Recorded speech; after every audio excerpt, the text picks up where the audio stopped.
Avec cette vidéo, on se propose aujourd'hui de vous montrer deux expériences qui illustrent le phénomène de la réfraction de la lumière. Pour réaliser cette expérience, nous avons besoin d'une pièce de monnaie que nous disposons au fond d'un bol. Dans cette position, la pièce de monnaie n'est pas visible. Nous allons maintenant ajouter de l'eau dans le bol et nous allons observer le phénomène.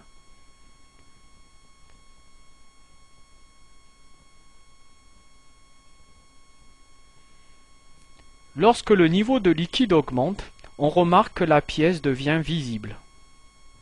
Va-t-on réussir à la faire apparaître entièrement?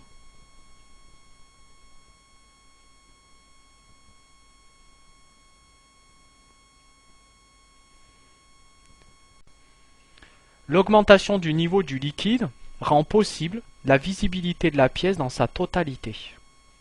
Comment allons-nous expliquer ce phénomène? Il porte un nom, c'est le phénomène de la réfraction de la lumière. Pour expliquer ce phénomène, nous allons utiliser le modèle du rayon lumineux. La lumière se déplace en ligne droite et le rayon lumineux traduit le chemin suivi par la lumière. Lorsqu'on s'intéresse à une portion de la pièce de monnaie, on s'aperçoit qu'elle émet de la lumière dans toutes les directions. Sauf que les parois du bol ne lui permettent pas d'émettre de la lumière au-delà du bol.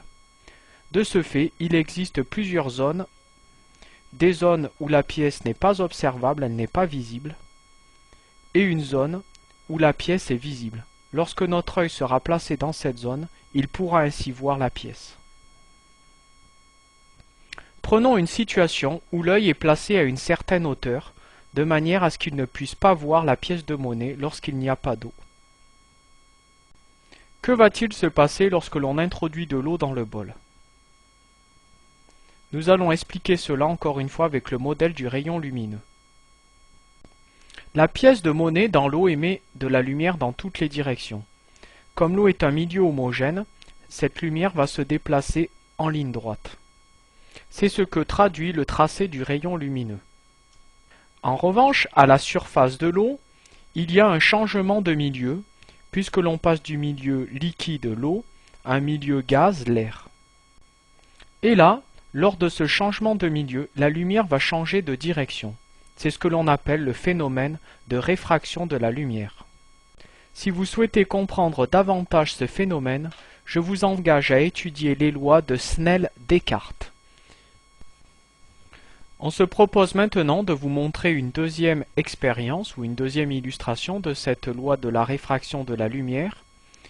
On appellera cette expérience l'expérience du bâton cassé, vous allez vite comprendre pourquoi. Donc on introduit un bâton dans un récipient, et là, au miracle, en ajoutant de l'eau, on a l'impression que le bâton est cassé. Mais en fait, il s'agit d'une illusion d'optique. Vous pouvez essayer d'expliquer ce phénomène par le tracé des rayons lumineux. Bon courage!